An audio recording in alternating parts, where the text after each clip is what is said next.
Ang nakakakilig na kaganapan sa naging kaarawan ni Bunso Migs Malino, narito ang buong detalye.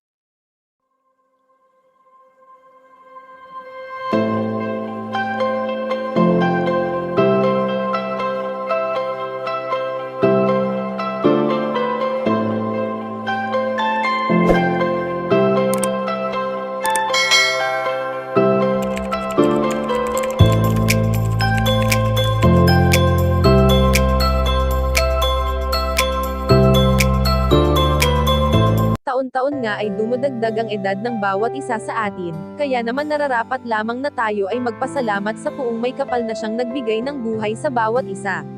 Ang kaarawan ng isang tao ang pinakahinihintay ng lahat, dahil ito ang araw kung kailan tayo isinilang ng ating mga ina na nagmahal at labis na nag-alaga sa atin.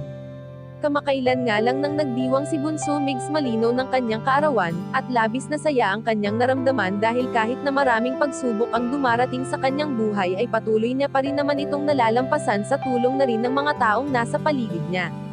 Bagamat kontento na ngayon ang binata sa kung ano ang mayroon siya, ngunit hindi natin maiaalis na paminsan-minsan ay maalala niya ang taong lumipas na kasama niya pa ang kanyang minamahal na si Cutie Mahal. Ilang taon na rin ang nagdaan na hindi niya na totally nakakasama ang kanyang prinsesa, ngunit sa puso niya ay hindi pa rin ito nawawala, dahil iba ang pagmamahal na inaalay ni Bunso Migs Malino sa dati nitong katambal. Sa ngayon nga ay ayon sa aming napag-alaman na may nakakakilig na pangyayari nang ipinagdiwang ng binata ang kanyang kaarawan at ito ay ang bigyan siya ng mga regalo ng mga taong nakasuporta sa kanya, at dito ay ramdam na ramdam ni Bunso Migs Malino na sa kabila ng lahat ay may mga nagmamahal pa rin sa kanya.